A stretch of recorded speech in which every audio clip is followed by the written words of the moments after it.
inscreva-se no canal, aperta no like, comenta aí no vídeo e compartilha esse vídeo. Me ajuda a espalhar essa mensagem pelo mundo inteiro para que muito mais gente seja impactada.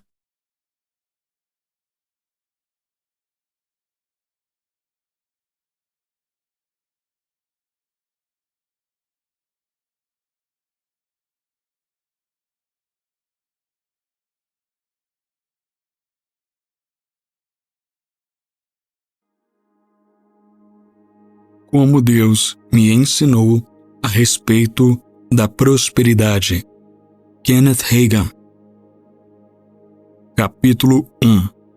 Uma revelação do céu. O assunto da prosperidade é atualmente tão mal entendido no mundo eclesiástico que eu sinto a necessidade de comentar a respeito do mesmo. O próprio Senhor me ensinou a respeito de prosperidade. Eu jamais havia lido a respeito dela em algum livro. Eu recebi o meu conhecimento diretamente do céu. Ele me abençoou a mim e a minha família de tal forma que eu quero compartilhar a bênção com você. Eu nasci e fui criado como um batista do Sul, e a primeira igreja que pastoreei era batista. Quando se tratava de pastores, nós batistas tínhamos um pequeno ditado que dizia: Senhor, mantenha-o humilde, e nós o conservaremos pobre. Pensávamos estar fazendo um favor a Deus. Acreditávamos que era assim que deveria ser. Então, eu entrei no meio dos pentecostais. Visto que eles tinham mais vivacidade, vigor e vitalidade do que nós batistas, eles eram 2 vezes mais hábeis em manter os seus pastores pobres. E de alguma maneira ou outra, nós jovens pregadores engolíamos tudo que os anciãos diziam a respeito de prosperidade. Nós não tomávamos tempo para examinar a palavra de Deus sobre o assunto. Fomos ensinados que, se você for realmente humilde, você é pobre e que era uma característica de santidade morar na Rua da Miséria, lá no fim do quarteirão, bem perto da Alameda dos Resmungões. Fomos ensinados que, se você for um cristão, você devia atravessar a vida, especialmente os pregadores, sem nada, com buracos nas solas dos sapatos, o assento das calças gastos e o seu chapéu amarrotado e gasto, e guiar um carro velho com os paralamas soltos. Isso seria ser santo. Isso seria honrar a Deus. Eu havia ouvido outros dizerem: eu não quero nenhum dos bens deste velho mundo. Então eu apanhei esse ditado e repetia: eu não quero nenhum dos bens deste velho mundo. Eu tampouco possuí quaisquer bens deste velho mundo, como se houvesse algo de errado com os bens deste velho mundo. Bom, sim, há, alguém argumentará. Não há. Eu pastoreei por quase 12 anos. Nós tínhamos fé para curar a nós mesmos e as nossas crianças, mas não tínhamos fé para as finanças. Sempre lutamos financeiramente, tanto como uma família quanto como igreja em cada pastorado. Ao olhar para trás agora, eu viro o rosto de vergonha por ter sido tão estúpido. Nós facilmente sobrevivemos de uma maneira ou de outra aos trancos e barrancos, aos pontapés e arranhões e reclamações, com muito jejum e oração. Parecia que jamais conseguiríamos vencer, mas vencíamos. Deus teve misericórdia da nossa estupidez e ignorância e nos ajudou a despeito de nós mesmos. Capítulo 2. Se quiserdes e ouvirdes. Eu deixei a minha última igreja em 1949 e saí para o ministério de campo, indo de igreja em igreja, organizando o que chamávamos de avivamento ou reuniões. Depois de ter estado no campo por um ano inteiro, de fevereiro de 1949 até janeiro de 1950, os meus registros me mostraram que eu havia recebido $1.200 a menos do que minha igreja pagou pelos 12 meses anteriores. Além disso, a igreja me havia fornecido a nossa casa pastoral, que era a melhor que jamais tivemos. Eles também forneceram todas as utilidades e ainda pagaram todas as minhas despesas para todas as convenções que eu precisava assistir, e eles sempre compravam roupas e outros presentes para minha esposa e eu. Agora que eu estava trabalhando por conta própria, eu tinha que pagar meu próprio aluguel, minhas utilidades, tomar parte de convenções por conta própria e pagar as despesas de viagem, ida e volta das reuniões. Durante o primeiro ano no campo, as minhas roupas e meu carro estavam muito gastos. O carro tinha 4 pneus carecas e nenhum sobressalente. De fato, o carro estava tão ruim que eu tive que vendê-lo ao ferro velho. Me pagaram o suficiente para eu saldar apenas os juros, nada da dívida sobre 3 empréstimos diferentes que eu havia feito. Com o pouco que restou, nós compramos umas roupas escolares para as crianças. Isso nos deixou praticamente com nada. Nós morávamos num apartamento de 3 quartos. Ken não tinha o seu próprio quarto e dormia numa cama desmontável na cozinha, onde eu também estudava a palavra de Deus quando voltava do campo.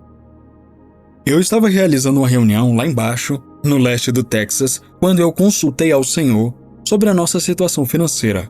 Eu entrei num jejum parcial e cada tarde gastei várias horas em oração. Eu falei com o Senhor como eu falo com você, porque Ele conhece o som da nossa voz de qualquer forma. Não é preciso usar de fingimento.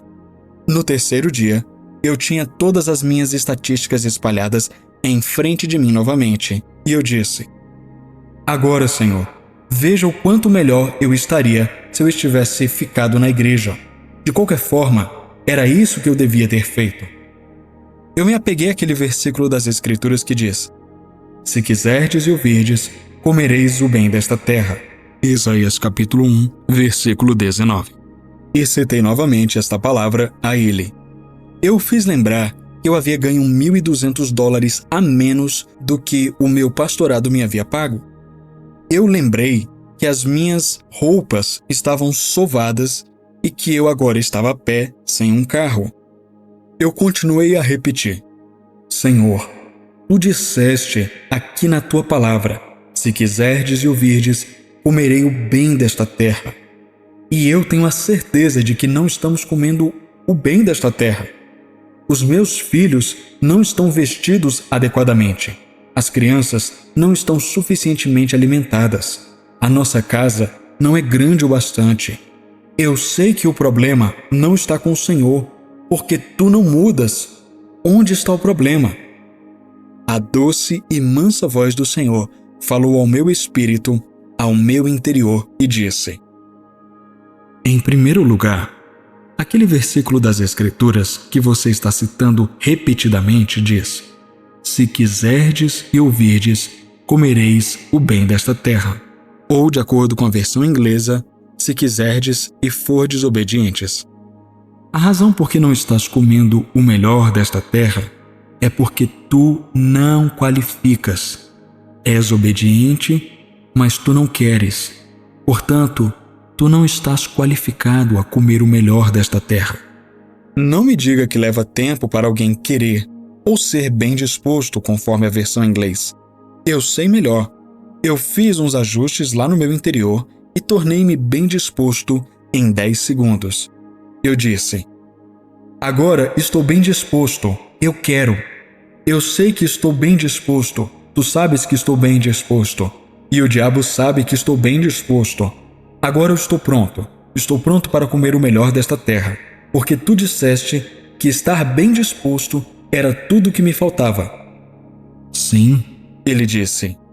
Eu sei que estás.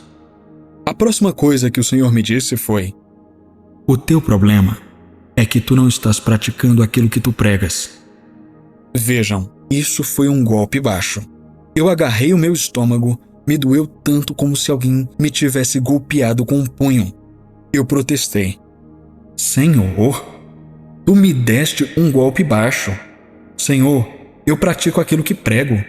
Que queres dizer, eu não pratico o que eu prego? O teu problema é que tu pregas a fé, mas não praticas a fé. Ele respondeu. Eu comecei a me defender e disse: Senhor, tu sabes que pratico, Em todos esses anos que recebi a minha cura, eu nunca mais fiquei doente. Eu sempre recebi a minha cura e os meus filhos também. Sim, ele disse. Tu praticas a fé quando se trata de cura, e isso é louvável. Mas tu usas a tua fé somente para a cura, a salvação e o batismo no Espírito Santo. É só até aí que vai a tua fé. Mas a fé é igual em todos os planos, em cada esfera. A fé opera identicamente em cada plano e em cada esfera. A fé para finanças opera assim como a fé para a cura, para o batismo no Espírito Santo ou para a salvação. A fé é a mesma no plano financeiro, assim como ela é em qualquer um dos outros planos. Ele continuou.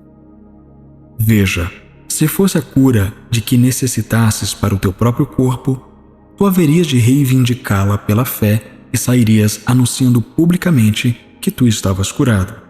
Tens feito isso. Às vezes, até quando estavas pregando, quaisquer sintomas desapareceriam. Agora veja, tu tens que fazer a mesma coisa quando se trata de finanças. Muito bem, Senhor, eu farei isso. Eu percebi que não estava exercendo a fé de forma alguma em finanças. Ignorávamos que podíamos exercitar a nossa fé para finanças, portanto, passávamos necessidades. Foi uma luta, quase que não conseguimos vencer. Capítulo 3. De volta aos começos. Você não pode crer além do seu conhecimento. O Senhor disse: eu terei que corrigir um pouco a tua teologia.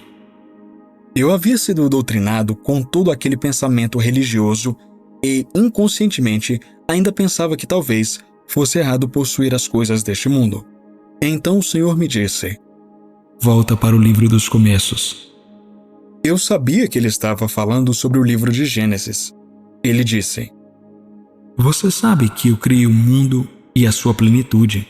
Salmos 89, versículo 11. Sim, eu respondi. Você sabe que eu fiz o meu homem, Adão? Sim. Você sabe também que o Salmo 50, versículo 10 diz: mas é meu todo animal da selva e as alimárias sobre milhares de montanhas. Está escrito no Velho Testamento que a prata e o ouro são do Senhor. Ageu capítulo 2, versículo 8. Sim, eu sei disso. Ele disse: são meus porque eu sou o Criador, e fui eu quem os criei.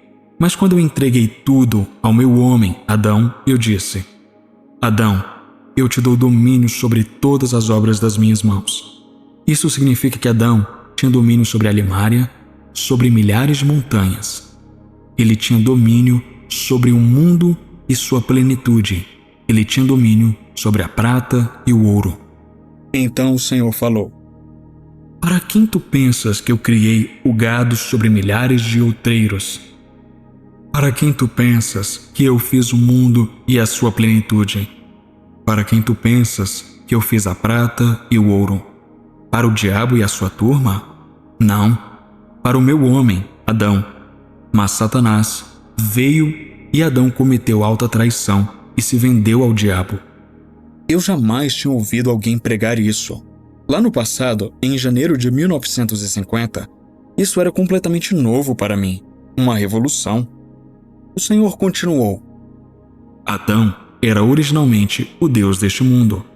Ele governava e dominava este mundo. Foi assim que eu havia planejado. Quando Adão se vendeu a Satanás, então Satanás tornou-se o Deus deste mundo, conforme está escrito em 2 Coríntios 4, versículo 4. Mas no início, ele não era o Deus deste mundo. O Senhor disse: veja, o mundo pode construir um salão de danças, um rock-tonk, uma cervejaria ou um teatro e espalhar luzes de neon na frente e enfeitá-los o melhor possível. Mas se você quiser vestir a igreja, o povo dirá: ah, não! Eu desejo que o meu povo tenha o melhor local da cidade para se reunir. O Senhor verdadeiramente me falou assim. O Senhor me disse ainda: eu não estou retendo comida e roupa adequada para os meus filhinhos. Não sou eu quem faz isso. É o diabo. Ele é o Deus deste mundo. o dinheiro de que você precisa está embaixo na terra. Ele não está aqui no céu. Eu não vou fazer chover dinheiro do céu, porque eu não possuo dólares americanos aqui. E se eu fizesse chover notas de $20, elas seriam falsas e eu não sou um falsificador. Veja, a prata e o ouro estão aí embaixo, na terra, onde você precisa deles. Eu disse em Lucas capítulo 6, versículo 38, Dai e ser-vos-á dado, boa medida, recalcada, sacudida e transbordante, os homens vos deitarão no vosso regaço. Aí embaixo, aí embaixo. Então, o que eu devo fazer? Perguntei ao Senhor. Ele respondeu, em primeiro lugar, e isto vai te ajudar, não ore mais sobre dinheiro. Isto é da mesma maneira como você tem orado. Reivindique aquilo que você precisa. Tome posse. Eu nunca ouvi alguém dizer isto a respeito de dinheiro. Isto veio como um cheque para mim. Creio que escancarei a boca e os meus olhos se esbugalharam. O Senhor continuou. Diga, Satanás, tire as suas mãos do meu dinheiro, porque é Satanás que está impedindo que ele chegue até ti, não eu. Reivindique-o, porque ele está aí embaixo na terra, e Satanás possui o maior controle sobre o mesmo, porque ele é o Deus deste mundo. Diga, eu reivindico, citando seja lá o que for que tu necessitas. As pessoas argumentarão, bom, eu posso crer que Deus suprirá as nossas necessidades, mas isso está indo longe demais quando você começa a falar sobre os seus desejos. Foi exatamente isso que eu disse ao Senhor. Senhor, eu creio que tu queres suprir as nossas necessidades, mas não os nossos desejos. Ele respondeu. No Salmo 23, que tu citas tantas vezes, diz, o Senhor é meu pastor e nada me faltará. Também diz no Salmo 34, versículo 10, os filhos dos leões necessitam e sofrem fome, mas aqueles que buscam ao Senhor de nada têm falta. Reivindique seja lá o que for que tu precisas ou desejas. Diga, Satanás, tire as suas mãos das minhas finanças. Depois diga, ide, espíritos ministradores, e fazei vir o dinheiro. Eu disse, Senhor, o que queres dizer com isso? Eu jamais ouvi tal coisa. Ele respondeu, bom, não leste no livro de Hebreus onde fala que os anjos são espíritos ministradores enviados para servir a favor daqueles que hão de herdar a salvação? Hebreus capítulo 1, versículo 14. Eu respondi, Senhor, eu pensei que isso queria dizer ministrar para. Não diz que eles ministrarão para você, mas diz que eles ministrarão por você. Jesus disse, em realidade, os espíritos ministradores são enviados para servirem a ti. Por exemplo, você vai a um restaurante e senta, e a garçonete vem para guardar as suas ordens, para servir aquela mesa, para ministrar a você. Você entrega o seu pedido e ela vai buscá-lo. Você percebe o que ele estava dizendo? Entrega o teu pedido. Envia os espíritos ministradores para executá-lo, dizendo, ide, espíritos ministradores, e fazei com que o dinheiro venha. Eu pude perceber isso então. Durante anos, anjos estavam ao meu redor, fazendo coisa alguma, porque eu jamais os ordenei a fazerem algo. Eu pude imaginar eles dizendo, eu estou aqui querendo ver quando é que esse tolo vai despertar. Vamos olhar a passagem completa em Hebreus. E a qual dos anjos disse jamais, assenta-te à minha direita, até que eu ponha os teus inimigos por escabelo de teus pés? Não são porventura todos eles espíritos ministradores? Ele está falando sobre os anjos. Todos os anjos bons. Os maus caíram e estão acorrentados aguardando o julgamento daquele dia. Enviados, onde? Aqui embaixo, para servirem a favor, não ministrarem para, daqueles que hão de herdar a salvação. Hebreus capítulo 1, versículos 13 e 14. Anjos são espíritos, eles são espíritos ministradores. Eles são enviados para ministrar a favor daqueles que hão de herdar a salvação. Isso somos nós. Nós somos os herdeiros da salvação. Eu disse: Senhor, eu pensei que o Espírito Santo era suposto fazer aquilo que a palavra diz que ele faria, habitar em nós e nos ensinar. Foi assim que o Senhor explicou isso para mim. O diabo, o próprio Satanás, não faz todo o trabalho do diabo. Ele é como o capitão da hoste. Demônios e espíritos malignos fazem o seu trabalho na terra. Eles influenciam pessoas. Eles falam com pessoas. Eles tentam fazer com que as pessoas roubem, cometam adultério e tudo mais que é errado. Naturalmente, o Espírito Santo influencia você. Por outro lado, anjos, que são espíritos bons, também estão sobre a terra. Se disseres a eles para irem e fazerem com que o dinheiro venha, eles irão e influenciarão as pessoas para o bem, assim como o diabo vai e influencia as pessoas para o mal. Então o Senhor me instruiu que depois que eu tivesse reivindicado as minhas necessidades, isso seria o fim da questão. Eu não deveria mais orar ou fazer mais coisa alguma. Se eu pensasse sobre a situação, eu deveria simplesmente permanecer na fé e dizer: Obrigado, Jesus. Isso está funcionando. Rapidinho. Por acaso você tem algum livro de algum autor que você gostaria muito de ler? Ou você não tem o livro, mas conhece algum que você gostaria muito de ler, mas o livro ainda não foi traduzido? Faz o seguinte, me chama lá no Telegram. O link do meu Telegram vai estar aqui no primeiro comentário fixado, que a gente conversa sobre isso e eu te passo um orçamento legal.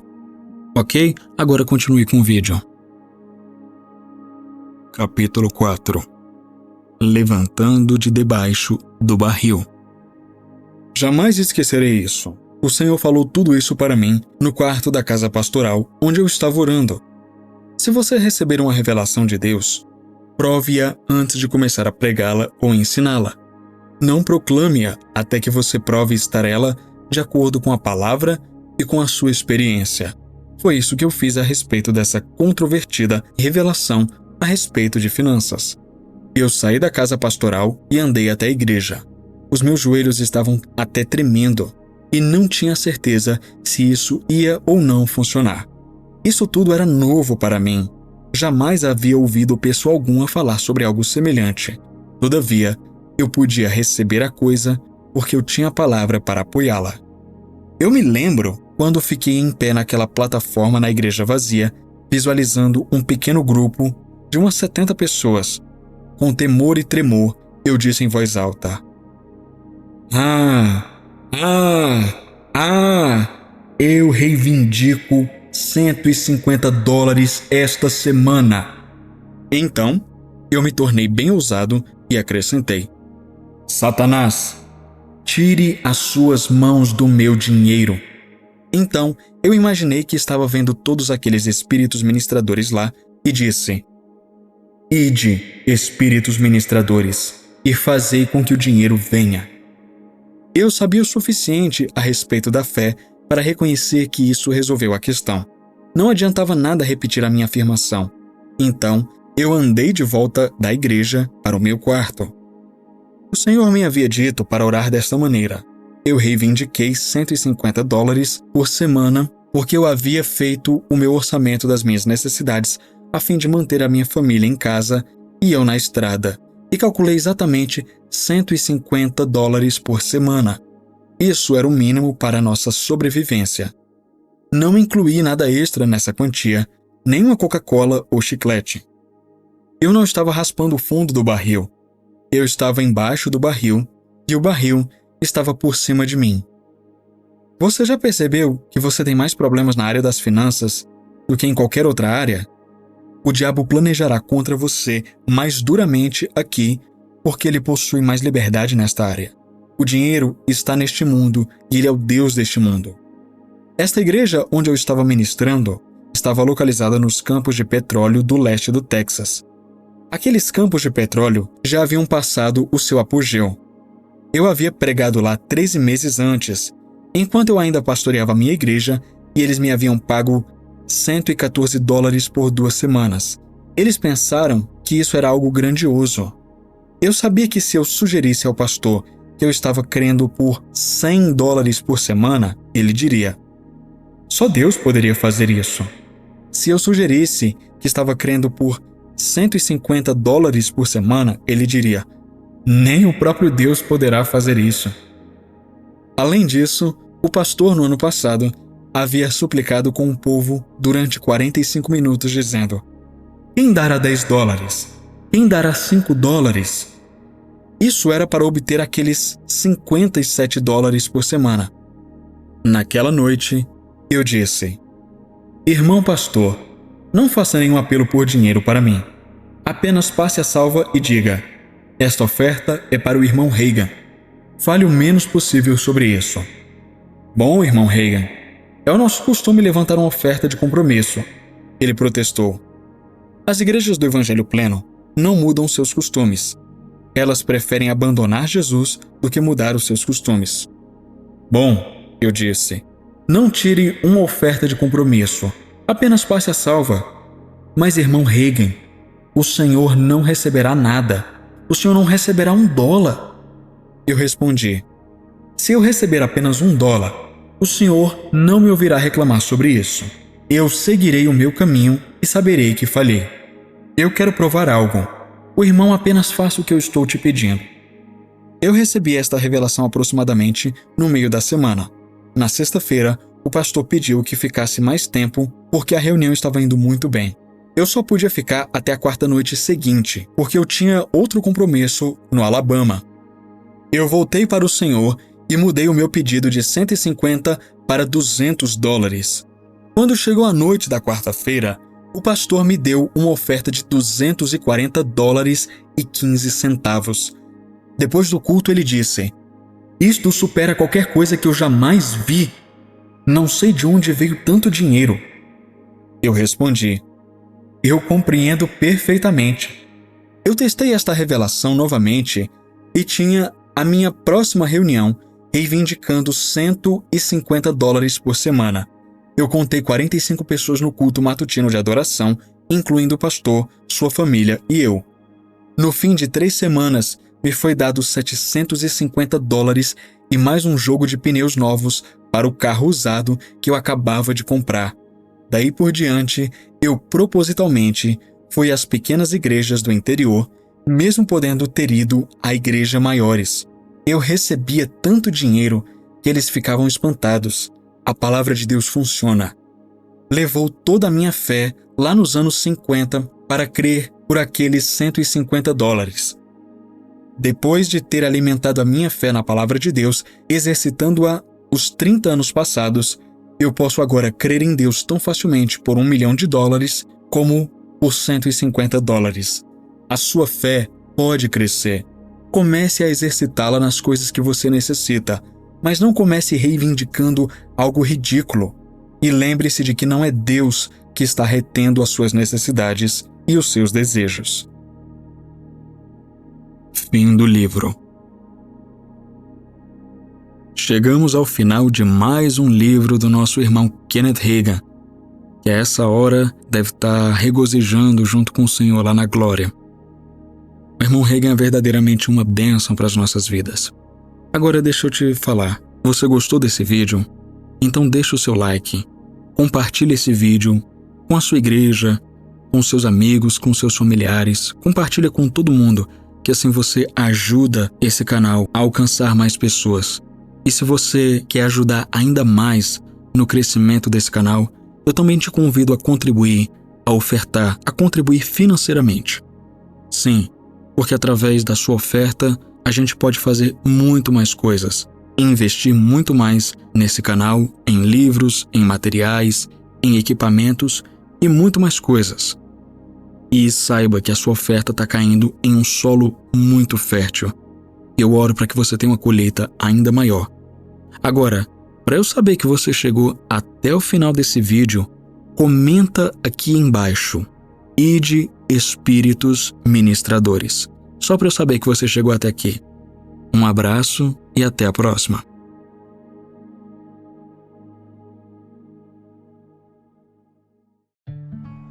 Que bom que você chegou até o final. E aí, já conferiu sua inscrição no canal? Já ativou o sininho? Se você ainda não é inscrito, não perca o seu tempo e se inscreva agora. Também deixa o seu like porque isso ajuda muito o canal e faz com que esse conteúdo alcance mais pessoas. Obrigado pela sua presença aqui e até a próxima. Tchau!